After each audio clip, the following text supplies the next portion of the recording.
Right then, unearthed my LaserDisc collection this week. So I just thought I'd do a video just to kind of show you all the LaserDiscs I've got in my collection. If you don't know, LaserDisc was a format in the, well, I think it was created in the 70s. But it was in the 80s and 90s, it was probably like the premier, best way to kind of watch films at home. The players were very expensive, the discs were very expensive in the UK. So, you know, you're a bit of a high roller if you could afford a LaserDisc in the 80s and 90s, with a player on its own, let alone with a disc. So, I've collected some over the years, and this is the collection that I've got. I do love LaserDiscs, the boxes, because they're obviously large, like a like a record, an LP. Get more artwork, they'll just look great. It just reminds me of the, the 80s and 90s cinema that just I love so much. It was just a really nice thing. So I'm not going to show the discs because they're in good condition, but we'll just go through the boxes. Okay. So kick off with, I've got the Indiana Jones trilogy box set. There's well, there's a lot of discs in there, and there's 3 separate films. So there you go. Next we've got a bit of Van Damme with A1, Absent Without Leave. I believe in America and other territories that's called Lionheart, I think. Yeah, nice bit of Van Damme there. Bit of an overlooked one, this one, Roswell. If you're into kind of aliens and UFOs, obviously you all know about Roswell. This is quite a good film, actually, that documents the Roswell incident. It's got Colin McLaughlin, Martin Sheen in there as well. So it's got a really nice cast. And I remember seeing this on TV in the 90s or early 2000s, and it blew me away. So I thought I'd better pick that up on LaserDisc. Not a massive Star Trek fan, but I do like the films, and this is quite quite decent. This is, I think, the first one where the Borg appeared in a film, I think. Could be wrong, I'm not a Trekkie, forgive me if I'm wrong. But decent film. And yeah, the artwork's lovely, isn't it, when you see it on that size? Rather than a small kind of DVD or VHS. Yeah, bit of Under Siege, Steven Seagal, before his blues band, when he was a megastar. I think they describe that there, Die Hard on a battleship. That's exactly what it is, but I do like Under Siege. It's a fun film, and it reminds me of the early 90s. All-time classic now, E.T., the extraterrestrial. I think everyone's seen this film, hopefully. It's a big piece of my childhood. Just put this on, I feel like I'm back in the 80s again, growing up. Wonderful, wonderful film. Apocalypse Now. This isn't the Redux, this is the original, I think, theatrical release. But yeah, lovely artwork, amazing film.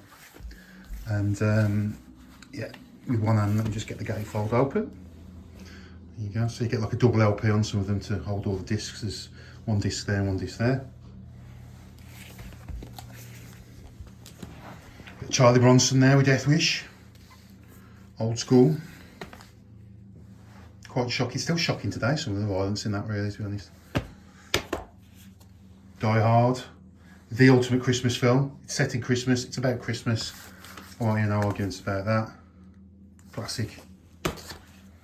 Another amazing film. I've loved this film all my life, since first seeing it in the 80s. Great aerial cinematography. Brilliant film. And the sequel, Top Gun Maverick's really good as well. Okay. Yeah, look at that 80s packaging there. Close Encounters of the Third Kind. Brilliant, brilliant Spielberg film. That's what I really enjoy. I think this is a gatefold one as well. I'll just open it up in a second. Yeah, there you go. They're just great to collect and keep, really. As I say, in today's digital world as well, where it's either downloads or streaming, you've got nothing to keep hold of. No kind of mementos, and there's a lot to be said for physical media, really. So there's Starship Troopers, back in the 90s in HMV, that was $14.99. Paul Verhoeven, director of RoboCop, great film, loads of fun. Always like this one. And inspired the Helldivers game on the PlayStation, if you're into that kind of thing. This is the Japanese version of Empire Strikes Back. Lovely, amazing artwork on that. That's a gatefold as well, but I don't really get it out the protective packaging. Now the interesting thing about Japanese LaserDiscs is they're all in English. Just got Japanese subtitles, so as long as you can put up with having Japanese subtitles there, it's a really nice, cost-effective way to get some quite rare LaserDiscs. Also, the back of that is in English as well. Okay, that's the Japanese version of Return of the Jedi. I can open this one up, it's not in the protective packaging. Do love Star Wars, as many of you may know. That's the back of it. Now this has got the, just crack that open. You see obviously that's all in Japanese. This has got the original obi, the little card sash that they put around Japanese video games, DVDs, CDs. Makes it quite collectible, so I've still got that as well. So just pop that in there, back in there. Let's get that out of the way. Taxi Driver. Haven't seen this one film in years. I might have to go and watch this again because I grew up watching a lot of Taxi Driver, and it's a very fine performance from De Niro. Would recommend. Menace to Society. Really like this film. Grew up as a teenager in the 90s watching this. Kind of documents what was going on in South Central LA at the time. I would say it's better than Boys in the Hood as well, which can upset a few people. But this is a really, really good film and very indicative of the times it was made. Universal Soldier. It's an okay film. But yeah, look at that artwork. It's great, is it? Very moody. Very 90s there on the back as well. This is kind of the crown jewel of my collection. This is Akira. It's in amazing condition. I think it's still got the original plastic seal. This is the Japanese version. Got the obi there as well, still intact, still in place. It's originally got the original packaging, I think I've just mentioned. Not going to fold it out again, but that's a gatefold as well. And I think this one was released in Japan in '88, I think. Could be wrong now, but yeah, that's the pride of the collection, Akira. And a brilliant film. If you haven't seen Akira, absolute masterpiece. Beverly Hills Cop. Sorry for reading the titles of the films, it's just what I do when I'm going through my collections. Yeah, I think there's a new one, isn't there, on Netflix? Just haven't seen it yet. With Eddie Murphy, like 40 years on. Basic Instinct, I haven't seen this film in years. It's a really kind of iconic image there at the front. Michael Douglas and Sharon Stone. But yeah, this caused a lot of shock and controversy in the 90s, this one did. I don't think I've seen it since the 90s, actually, to be honest with you, so I couldn't actually tell you if it's any good or not, but let me know. This is another interesting one, a sealed copy. I think it's factory sealed copy of Blade Runner Director's Cut. Blade Runner's one of my favourite films ever. So I'm quite pleased to have that because that's still in the factory seal, I believe, could be wrong. Can't go wrong with a bit of Scarface. Double disc. Packaging in place there. It's a PAL version. Love Scarface. One of them films I tend to watch at least once a year. And going back to Star Wars now, this is the, I believe, the British version, the PAL version. It's got the universal rating on there. That's a gatefold as well. It's a special widescreen edition. I think this came out in the early 90s, this one, I'm not sure. Yeah. It's the back of it. Yeah, a bit of Rambo, First Blood Part 2. Look at that 80s packaging, marvellous. Never forget that one, what most people call hell, he calls home. Yeah, love Rambo. Point Break, another great film. This is the PAL version. Protective wrapper in place.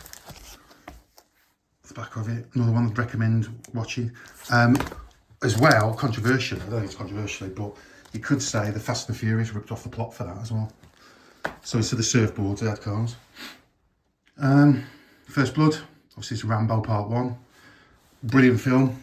Not read the book, but yeah, very, very good film. Now that's the American version of Terminator 2's Judgment Day Special Edition. That's got the deleted scenes that were taken from the theatrical release and cut down for the VHS, and it was released in the early 90s. And also, interestingly, it's got a letter from James Cameron, or someone called Jim Cameron, well, it's got to be James Cameron, just talking about this. Obviously, I think that's just promotional material, but it's interesting to have that as well. Kejimusha, this is the Akira Kurosawa film, and yeah, it's great, like anything by Akira Kurosawa. Anyone into film and cinema needs to just watch and study Akira Kurosawa and his influence on cinema. It's been unbelievable. Do love his films. It's Mel Gibson doing Hamlet. So yeah, I think that came in 91 or 90. Japanese version of Tron there, one of my favourite films. It's always kind of fascinated me, somebody just getting transported into a computer world, and yeah, it just blew my mind as a child, not just the visuals, but just the idea of it, the concept of it was mind-blowing. And it still looks amazing today, it really does. One of my top 5 films ever is Aliens, widescreen edition. It's an American version, I believe, yeah. It's gatefold. Let's get that open. There you go. That's great, that, isn't it? Oh. Reservoir Dogs. Tarantino's first feature film, I believe. Very good it is too. Iconic imagery there. That was on a lot of people's t-shirts in the early 90s, certainly in the UK where I grew up. Reservoir Dogs. And the poster as well. Alien, stunning film. Amazing piece of horror, amazing piece of sci-fi. Unbelievable film. And it's nice to have that. Do like a bit of Grease every now and again. So I just thought I'd pick up that 20th anniversary widescreen edition. But if you're a massive Grease fan, that'd be lovely to have. Yeah, it's really, really nice. Not a massive Bad Boys fan at all. Well, I don't have any problems with the films, I just never really got into them. But I picked that up pretty cheap years ago. It's in brilliant condition, so I thought I'd have the collection. Schindler's List, stunning film. Got a lot of Spielberg in his collection, really, haven't I? Yeah, I haven't seen this film for quite a while, but it is brilliant. Very, very, very, very powerful. And I've always loved the tagline. Whoever saves one life saves the world entire. Definitely, I'd agree with that. Death Hunt, don't know anything about this film, never seen it. It's another one I picked up really cheap. I know it's got Charlie Bronson and Lee Marvin, because I look at the top there, but not much seen that one. Leaving Las Vegas, really, really like this film. I think it's great, very, very powerful film. Nicolas Cage actually acting really well in this one as well, it's great. Would recommend anyone to see that. Scream, not a massive fan. But obviously, this film gave rebirth to kind of slasher and horror films in the late 90s, early 2000s. It's obviously a Wes Craven film as well. Yeah. Stealing Beauty, don't know anything about this film at all. I think it's got Liv Tyler in it, and I haven't seen it, but I got it cheap. And the other one I got cheap was Stephen King's Pet Sematary. I don't think I've seen the film version, but I've read the book. I need to watch that. So yeah, that's the collection. I'll just put Return of the Jedi back there for a second. Yeah. LaserDisc, in terms of quality, it's kind of like high-end VHS, fuzzy DVD. But if you kind of hook it up to a modern system, you might be impressed. Certainly can kick out some good sound. But yeah, that's the LaserDisc collection. Thanks for watching. Really appreciate it.